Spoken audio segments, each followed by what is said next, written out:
बिस्मिल्लाहिर्रहमानिर्रहीम। अस्सलाम वालेकुम। आज 3 सितंबर बरोज़ जुमेरात हम बात करेंगे शरीफ ख़ानदान के हवाले से। 3-4 बड़ी अहम डेवलपमेंट्स हुई हैं, उसके ऊपर हम बात करेंगे। सबसे पहले तो आज गैर कानूनी अलाटमेंट केस की समाअत थी। जज असद अली साहब हैं, एहतसाब अदालत लाहौर के जज। उनके पास नवाज़ शरीफ और मीर शकील और रहमान के ख़िलाफ़ गैर कानूनी अलाटमेंट केस की समाअत हुई है। उसमें बड़ी अहम डेवलपमेंट हुई है, वो मैं आपके साथ शेयर करूँगा। वजारत ख़ारजा को हुक्म जारी किया गया अदालत की तरफ से, वो क्या हुक्म है वो मैं आपके साथ शेयर करूँगा। इसके अलावा आज डीजी नैब लाहौर अदालत में पेश हुए थे अपने केस में। उनके ख़िलाफ़ एलिगेशन ये है कि उनके जो ऑफिसर्स हैं वो गाड़ियाँ जो उन्होंने पकड़ी होती हैं, जो माल मुकदमा होती हैं, उनको आगे इस्तेमाल करते हैं। ये एलिगेशन था और इस बुनियाद पर डीजी नैब लाहौर को बुलाया गया था। तो लाहौर एहतसाब अदालत में पेशी के बाद उन्होंने मीडिया से बात करते हुए जो शरीफ ख़ानदान के ख़िलाफ़ एक नया पिंडोरा बॉक्स खोलने का इंदिया दिया है, वो मैं आपके साथ शेयर करूँगा कि अब इनके ख़िलाफ़ क्या होने वाला है। साथ हम शेयर करेंगे शाहिद खाकान अब्बासी के ख़िलाफ़ आज एक बड़ा हुक्म जारी किया गया है, बड़ा हुक्म पास हुआ है सिंध हाई कोर्ट की तरफ से। वो क्या है वो भी आखिर पर मैं आपके साथ शेयर करूँगा। हम बात कर लेते हैं मीर शकील और रहमान और नवाज़ शरीफ के ख़िलाफ़ केस की। ये वो केस है जिसमें मीर शकील और रहमान पिछले काफ़ी अरसा से जेल में हैं, और उनके जेल में तो नहीं हैं, वो एक निजी हॉस्पिटल में ज़ेर इलाज हैं, लेकिन वो जेल हुकाम की कस्टडी में हैं। उनके ख़िलाफ़ एलिगेशन ये है कि उन्होंने 54 प्लाट, एक एक कनाल के 54 प्लाट उन्होंने एक ही ब्लॉक में ख़रीदे और गैर कानूनी तरीके से उन्होंने अपने नाम अलाट करवाया। और जो एक ब्लॉक की और जो हमारे यहाँ जो सोसाइटीज़ के कवानीन हैं, जो उसके मुरवजा कवानीन हैं या उसूल हैं, उनको पामाल करते हुए ये फ़ायदा लिया। मीर शकील रहमान ने उनको फ़ायदा दिया। उस वक्त के जो चेयरमैन थे LDA के और वज़ीर आला थे नवाज़ शरीफ ने, उनके ख़िलाफ़ एलिगेशन ये है कि उन्होंने मीर शकील रहमान को वो फ़ायदा पहुँचाया। मीर शकील रहमान ने वो ज़मीन फिर अपनी बीवी और बेटियों के नाम पर लगवाई। इस वजह से उनकी बीवी और बेटियों के ख़िलाफ़ भी तहकीकात जारी हैं। मीर शकील रहमान क्योंकि सर्विसेज हॉस्पिटल के एक लग्जरी रूम में अपनी लाइफ स्पेंड कर रहे हैं, उनकी ज़मानत 2 दफ़ा से लाहौर हाई कोर्ट से खारिज हो चुकी है और उनके ऊपर अब फ़र्द जुर्म आयद होना है। लेकिन जो बड़ी कार्रवाई है वो नवाज़ शरीफ के ख़िलाफ़ है कि नवाज़ शरीफ के नॉन बेलेबल वारंट जारी किए गए हैं अदालत की तरफ से। वो नॉन बेलेबल वारंट आज भिजवाए गए हैं वजारत ख़ारजा को। एहतसाब अदालत के जज असद अली, जो कि एहतसाब अदालत लाहौर के जज हैं, उन्होंने हुक्म जारी किया है वजारत ख़ारजा को कि ये नॉन बेलेबल वारंट हैं, ये उनके घर या एवन फील्ड जो वहाँ पर अपार्टमेंट्स हैं वहाँ पर भिजवाए जाएँ और मुलज़िम को गिरफ़्तार करके अदालत में अगली तारीख पर पेश किया जाए। आपको याद होगा इस्लामाबाद हाई कोर्ट में ये मामला पहले चल रहा है और इस्लामाबाद हाई कोर्ट ने 10 सितंबर तक उनको टाइम दिया है कि वो सरेंडर करें, नहीं तो अदालत उनके ख़िलाफ़ हुक्म जारी करेगी और उनको इश्तिहारी डिक्लेयर कर देगी। इस केस के अंदर उनके नॉन बेलेबल वारंट जारी हो चुके हैं। एक और केस है तोशाखाना रेफरेंस का, उसके अंदर उसकी इश्तिहारी होने की, इश्तिहारी डिक्लेयर किए जाने की कार्रवाई 9 सितंबर को है। तो हर तरफ से अब नवाज़ शरीफ के गिर्द ऐसा घेरा तंग हो चुका है कि इसमें से निकलना उनके लिए बड़ा मुश्किल हो गया है। और उनको अब काफ़ी दोस्त हैं और मीडिया के ऊपर जब ये नवाज़ शरीफ का पाकिस्तान में वापस आना और इस हवाले से कुछ लोगों की गुफ्तगू चलाई गई है कि उनको वापस नहीं बुलाया जा सकता, या पाकिस्तान के कोई ऐसे जो एक्स्ट्राडिशन के ट्रीटीज़ हैं बरतानिया के साथ नहीं हैं। लेकिन मैंने आपको एक बात कही थी और वो बात इंशाअल्लाह सच साबित होगी कि बरतानिया और हम दोनों ममालिक इंटरनेशनल कवानीन के पाबंद हैं, हम UNO के मेंबर हैं। यूनाइटेड नेशन को हम जब अपनी एक मदर बॉडी कंसिडर करते हैं और वो पूरी अक़वाम को के इत्तेहाद की बात की जाती है और वहाँ पर इंटरनेशनल कवानीन बनाए जाते हैं, तो जो एक्स्ट्राडिशन का कानून है ये इंटरनेशनल लॉ का हिस्सा है। और जो बरतानिया है उसको दुनिया को मुंह दिखाने के लिए और अपनी जो एक सो कॉल्ड सिविलाइजेशन का एक उनका नारा है उसको बचाने के लिए, जब एक शख्स के ख़िलाफ़ एक वाइट कॉलर क्राइम में करप्शन का मुल्ज़िम है और जिसके बारे में किसी मुल्क की हाई कोर्ट ये फ़ैसला दे दे कि वो मफरूर है, वो इश्तिहारी है, तो उसको फिर वापस मुल्क में भिजवाना उनकी मजबूरी हो जाएगी, चाहे हमारे ट्रीटी मौजूद ना हो। ये कोई आम केस नहीं है, ये वो केस है जो वाइट कॉलर क्राइम है, जो मनी लॉन्ड्रिंग का है। मनी लॉन्ड्रिंग इस वक्त सबसे बड़ा ऑफेंस बन चुका है पूरी दुनिया में और फाइनेंशियल जो करप्शन के केसेस हैं उनमें दूसरे मुल्क के ऊपर ज़िम्मेदारी आयद होती है इंटरनेशनल कवानीन के तहत कि वो उसको वापस करें जब कोई मुल्क उनको तलब करता है।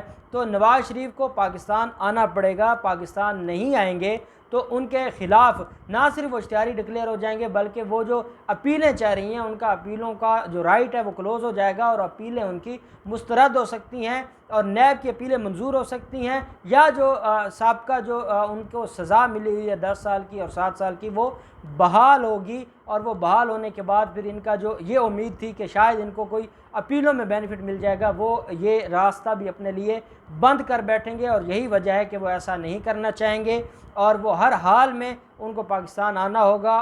उनमें इसी में उनकी सियासत भी बची हुई है और उनकी फैमिली भी बची हुई है, क्योंकि फिर अगला हदफ मरीम सफदर तो हैं ही हैं, जो शहबाज शरीफ हैं फिर उनको भी लेने के देने पड़ जाएंगे, क्योंकि हाई कोर्ट्स के साथ चाहे अदालतें उनको उनके साथ सॉफ्ट कॉर्नर हो भी, उसके बावजूद जब कोई ऑर्डर हो जाता है तो उसको ऑर्डर के ऊपर अमल दरामद करना होता है। अगर एक अदालत नहीं करवाएगी तो ऊपर सुपीरियर कोर्ट्स भी बैठी हैं, सुप्रीम कोर्ट भी बैठी है और वो फिर उनके ऊपर अमल दरामद करवाएगी।